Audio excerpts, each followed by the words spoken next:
It's Dr. Darian Parker here on the far side of fitness.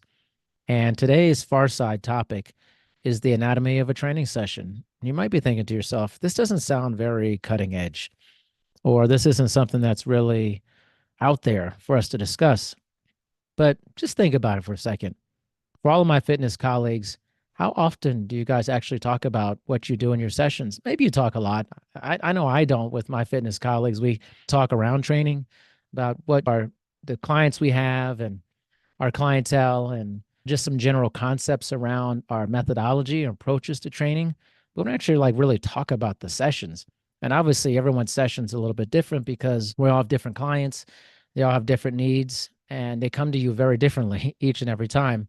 So what you're doing in those sessions could be completely different, especially based off of your intake and assessments and just way things are going that particular day. I want to break that down because I don't really think we break down the training session, but I want to do it in a different way and in a way that I think will be very different for everyone listening to this. This is for my colleagues and also for clients as well to think about where we're going with this here. We're going to break down the anatomy of a training session into 6 ways. The first way, when we break down the session, is always thinking about safety first. And I think about this not just in how I keep my clients safe and do no harm, but I also think about the legalities of it. I think not enough of us as personal trainers think about the legal implications of what we do. And in fact, I think the majority of us don't really give much thought or pay attention to legal cases that happen with personal trainers. And there was a recent one that was pretty big about negligence of a personal trainer. I believe it's in New York City. If you just look it up, negligence personal trainer, there's some great stuff there you can find out.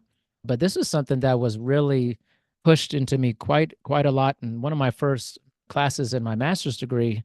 I don't remember the exact name of the course, but it's essentially legalities of fitness management or something to that effect at James Madison University. And our professor used to give us court cases, and we look at the documents of injuries that happen in fitness facilities. And so understanding what a reasonably prudent personal trainer would do is part of the standard of care. So I always think to myself when I start a session, what is my basic standard of care? And I really think about that as how am I crafting this so that my clients are safe, but also how am I crafting this so that I am protecting myself legally as well, because no one wants to be in litigation, but litigation is a real thing. And so we have to protect ourselves with that. Now, also, I always have general liability insurance as well that renews every December for me. Actually, I use Canopy. They've been really great for that. So certainly make sure you have your liability insurance, but also think about the anatomy of this session. And number one is safety. Do no harm, but also protect yourself legally as well. And ask yourself, what would a reasonably prudent personal trainer do during a session? So hopefully that helps with number one. Let's go to number two when I'm breaking down my session, which I call the opening act. And this is really a big part of catching the feels. And for me, what I mean by that is I want to get the feeling of what my clients are feeling. When they come on, I read their body language initially. Now, when I say come on, I do a live virtual personal training. That's 100% of my business.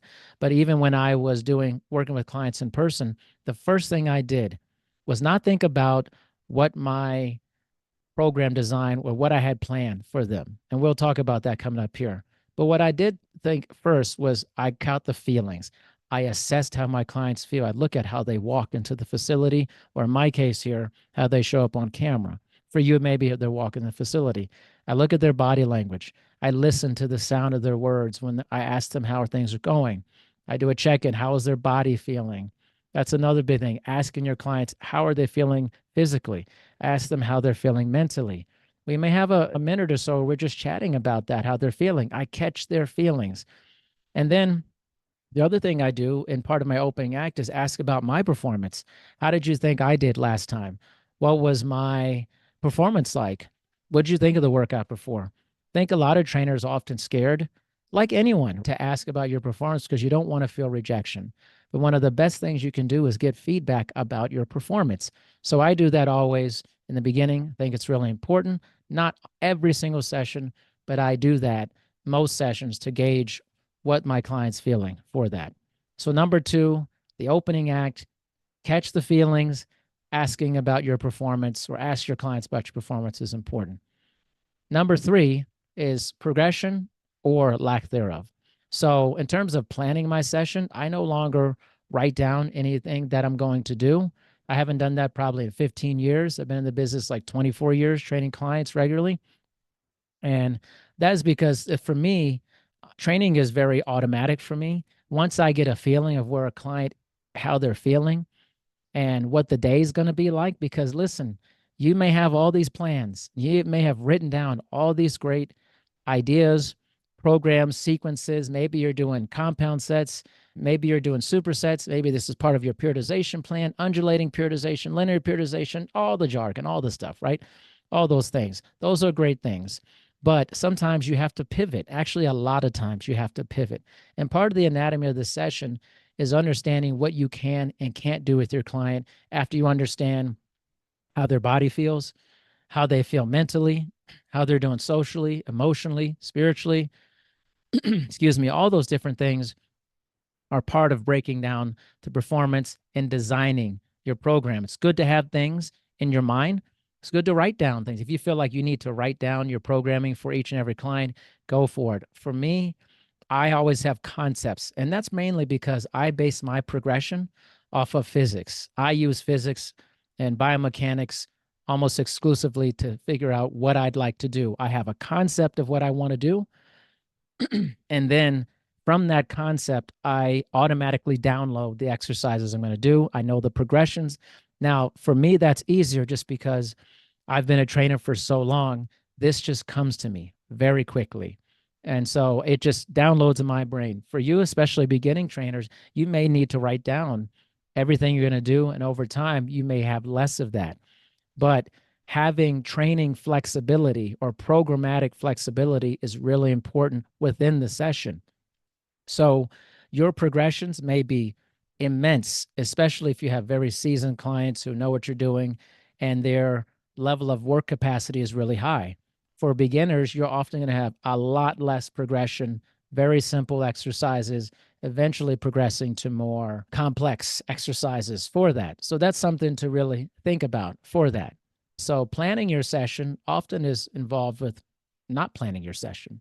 And a lot of that too is based on the fact of your experience with working with people. So to write it down, not to write it down, that depends on your experience level and things of that nature. But progression and lack of progression is something to really think about. The nuts and bolts of your session is really going to be based off of what's happening that day with your client. And you won't know that unless you do an inventory in the beginning. Just to refresh here, the anatomy of a session on an outline, as I see it, but is going to be different for some people, depending on the people you're working with, is understand your safety, understand it from doing no harm for the client, understanding your protection legally. What's the opening act like? How does the session begin? This is something, it's like a show and a performance that is genuine in nature. I don't like when trainers say that I'm putting on a performance. This is something that implies that it's fake. For me, it's a very genuine performance. I make sure I delineate that. It's certainly what I mean. It's certainly my personality that I'm exhibiting in this session. The fakeness of that performance shines through. Clients understand that, they see that. So catch the feels of what's going on for your clients and ask them about your performance. Okay. And then the number three, progression and lack thereof. Really important in planning your sessions. How that works for you is going to be different based off your seasoning, how long you've been in the business, things of that nature. But I like to have concepts and ideas, and then I let my knowledge of kinesiology, biomechanics, physics, levers and pulleys guide my progression for that, along with how my clients are feeling that day. Number four is showing your knowledge just enough.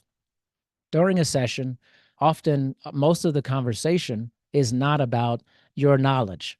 It's not about talking about anatomy, physiology, chronic adaptations, acute adaptations, the electron transport cycle, Krebs cycle, all this stuff. Yeah, all this great stuff. This stuff is good to know, but rarely used during sessions, and primarily because clients do not care about this. All right.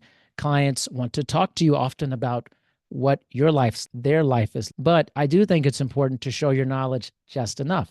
And you can do this by how you cue people during exercises. For instance, I do a lot of hip mobility while moving laterally or moving in the frontal plane of motion. See what I'm doing here? I will talk to clients about that. All right, our next exercise, we're going to do hip rotation with lateral movement. We're going to do that going all the way down to the end, about 10 yards. And then we're going to turn around, same thing, hip rotation with lateral movement.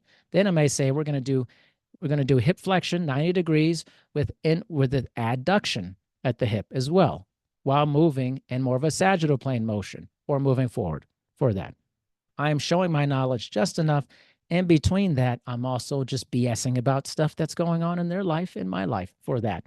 Interspersing your knowledge between talking about Netflix recommendations and things of that nature, family life, so on and so forth. It's important.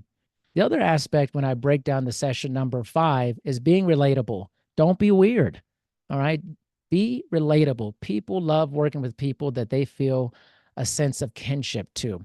This is probably one of the biggest factors for my success as a personal trainer and 23, 24 years now.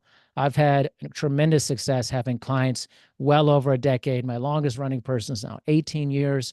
And I really attribute that to not just my knowledge, which is just the price of admission, but the part of the anatomy of this session is the anatomy of relatability.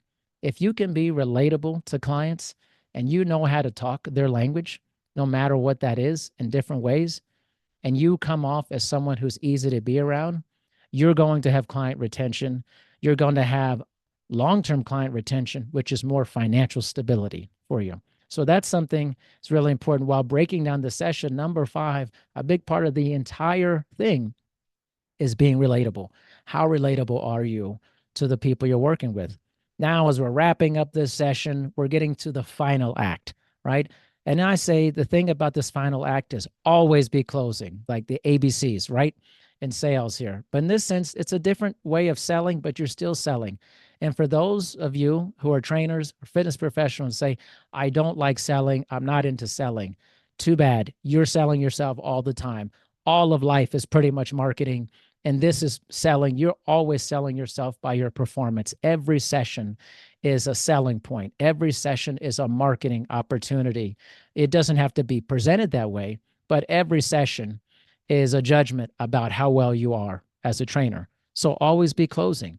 Always understand where you're at in the session and how you want to end it, and ending it in a way that clients feel really good about the time they've had with you.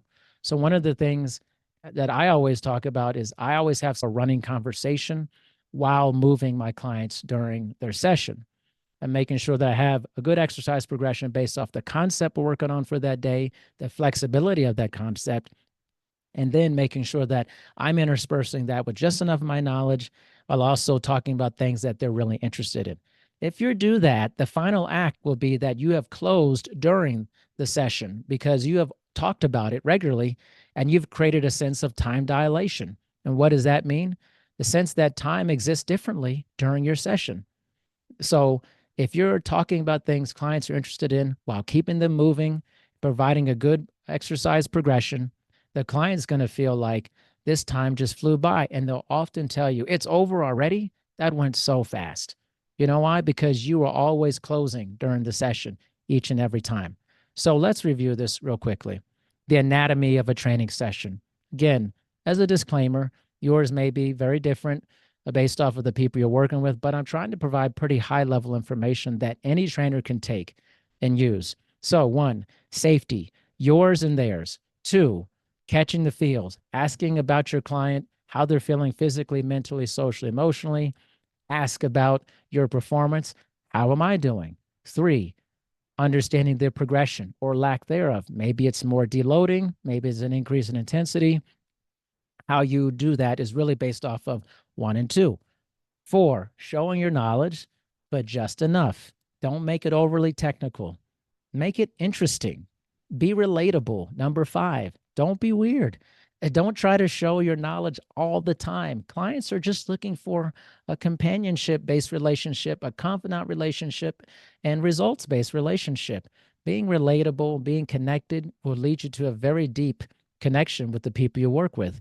And in the final act, is understanding you're always selling during the session, what you're doing, all the factors you bring to it lead you to client retention. If you can do that, you have broken down the session into something that's very successful. Now all you got to do is just repeat that like gazillions of times. And if you do that over and over again, people will stay with you, because the one thing I know about people is it's very difficult to change. People struggle with change. But more than anything, people love working with people they care about, they find relatable, and they know we're going to keep them safe. Today in the Far Side of Fitness, we talked a little bit about the anatomy of a training session. I hope your training sessions are going well. Take this for what it's worth, use it for yourself, but I appreciate your time. And this is always an awesome time discussing training sessions, something we don't discuss enough, the actual mechanics of it. Thank you so much for your time. And I'll see you on the next episode of the Far Side Fitness.